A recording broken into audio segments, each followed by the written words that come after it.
Good afternoon and welcome back to my channel. I'm going to do a 5-minute, I promise.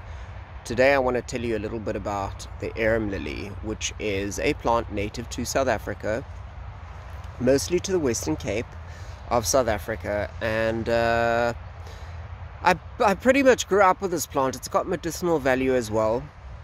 Very interesting plant, and if you don't know the name arum lily or pig's lily or varkblom in Afrikaans, also the color lily might be more familiar. It is a pure white, beautiful lily. It's not really a lily either. It's not an arum, nor is it a lily, but it's called the arum lily. Go figure. It is exquisite. It's so beautiful. It's from the Western Cape in South Africa, although it is found throughout the country and even up into Africa. There are other species in this genus as well. Zantedeschia aethiopica is what it's called. I'll put the name up. And so I've got, like I said, I've got a long history with this plant as a kid. When I'd go and look for frogs in the wetlands and things near where I lived as a kid, I would often find arum lily frogs living inside the flowers, or probably feasting on insects inside the flowers. And the flowers form a very critical part of our flower industry in South Africa. It is on the red data list, so if you do pick the plant, you do need permits to actually do that, because as a kid I remember you'd get into so much trouble if you were caught with some of the flowers or even one flower. It grows on a bulb. It is a bulbous plant, or corm. It's extremely fleshy. It is poisonous.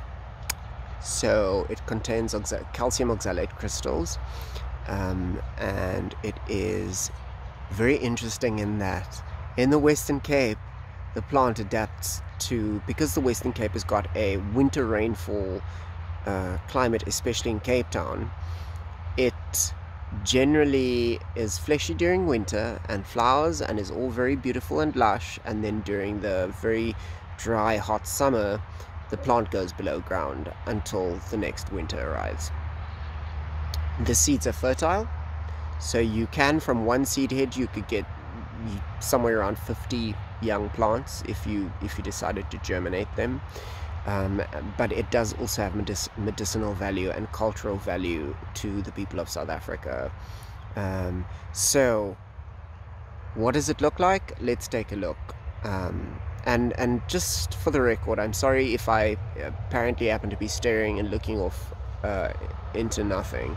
The reason for that is because I generally think, and when I think, I look away. So forgive me for that. Anyways, okay, so I've got some notes which I've written down. So again, if I do look down, I'm not thinking, I'm actually trying to read. So just to try and limit my looking around. Like I said, the plant's called the arum lily. It does have quite a few different common names, but let's take a look at the actual plant and I'll tell you a little bit about its medicinal uses. So before I do that, here's my disclaimer. If you're going to watch this video and you plan on using this plant, I herewith absolve myself of any injury that you may endure as a result of using this plant. So, with that said, I will again very adamantly say, do not use this plant if you haven't gone to your doctor, seeked out the advice of your medical practitioner and all of that sort of really important stuff. Okay, this is cultural, so the people around my area, including, my ancestors, or however you want to term that, have used this plant, and I'll tell you how I've used the plant. So I have used it, I've not eaten it, but it apparently, if you cook it, it is edible. I've just not had the opportunity to actually eat that yet. Maybe I will, and if I do, I will definitely let you know. But in terms of the other medical uses, I have actually used that myself. But again, just because I've used it does not mean that the same effect, you know, that you'll experience the same, for the lack of a better word, I don't know, like the same symptoms and like cure and all of that good stuff, you know, application. Okay, I'm having a really bad day with words today, so forgive me. Okay, so let's take a look at the plant. Okay, follow me. So this is basically the calla lily, or the arum lily, or the pig's lily, or the varkoor, or, you know, it's got like a myriad of different names. It's got these beautiful big fleshy leaves. This one's about to die, I think, it's getting close, but it's coming out there. It's got a new one that's actually just developing. It's an exquisite plant, and I'm sure now that you see the flower, you've seen it in bouquets. People like having them at weddings. The bride usually has like 3 or 4, and that makes up the bouquet. And that, because the plant is so striking and it feels so beautiful, you don't really need any other plants to accompany this in a flower arrangement.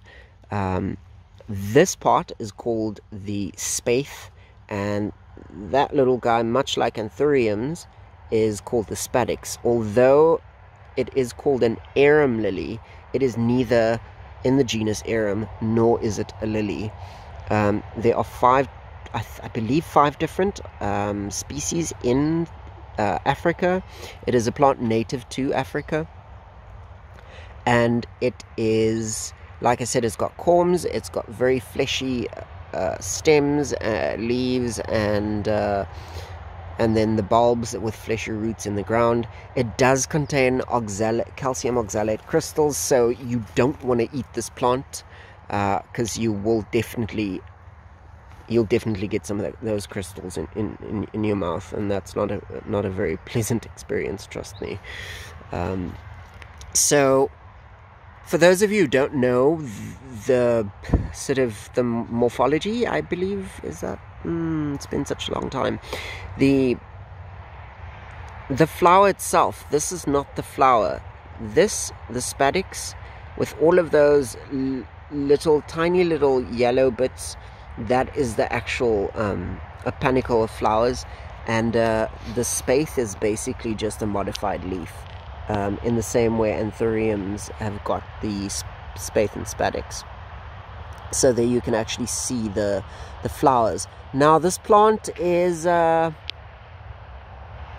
it can be used medicinally. How can it be used medicinally? So you can take a leaf, you can cut the leaf off. This is what I've done. You can use the leaf, run it under hot water, warm the leaf up really nicely, because it's so soft and it's got a really good feel to it. It makes a very comfortable bandage. So you can use a crepe bandage and use it as a means of relieving pain. So if you've got backache, your feet are aching after a really long walk, you've got a headache, you can literally take the leaf, warm it up, and wrap it around the affected area, so wherever that might be. Do not eat it. If you do eat it, you really do need to boil it very well, and then you'd have to go and research that too. Until I actually do that, I'm not going to advocate eating the plant, because as a kid I have been told as well that it is poisonous, and culturally a few other groups of South African people have been known to eat the plant as a vegetable, although personally I've not met any of them. So with that said, that's just basically textbook stuff. So yeah, that is the arum lily.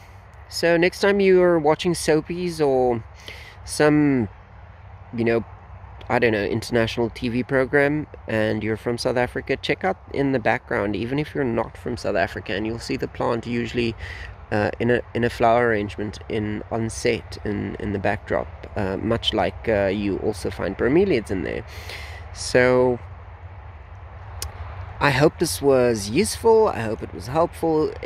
Geez, check out the plant's uses. It can be used for quite a few different things. And lastly, before I go, in terms of growth and culture of this plant, in the Western Cape where I grew up, it's a winter rainfall area. So the plant is, right now, it's winter, so the plant is present. In areas where you receive hot, dry summers, the plant goes below ground and actually just hibernates and waits there for the next rainy season to come. It does like wet soil, free draining, but wet. It can even stand in marshes and in total shade. If you do put it in total shade, it will not necessarily give you the beautiful white flower as often as you would like, but it is also known to grow. I mean, in Cape Town where I grew up, it's just like you'd find it in absolute scorching heat out in the open, unprotected, as long as its feet are wet. You can also place it on the edges of ponds, and the plant would do really well there too. But I would say, since it is called the varkoorblom, which means pig's ear lily or flower, do keep it away from swine. And porcupine love this as well. The porcupine will find it and they will dig it up. If you live in South Africa or in Africa and you've got porcupine and you're watching this, here's my warning to you: don't plant it in a place where porcupine can get a hold of it. Neither bushpig, because bushpig will eat them too. They'll dig up, the porcupine will actually dig up the roots and they'll eat the entire plant. And yeah, and then further north in the country, where the seasons are more sort of subtropical to tropical, the plant can be found all year round. And I've even seen it growing like 20 meters or so up in a tree, in the fork of a tree in our forests, as an epiphyte. So this plant can grow as an epiphyte, provided it is in a forested environment, or perhaps in a waterlogged spot up in a tree. So yeah, that's it. That's the arum lily. Very beautiful plant, and I am proud to say that this is from my hometown, y'all. Okay, have a good day, and see you in the next video. Keep gardening. Cheers, guys.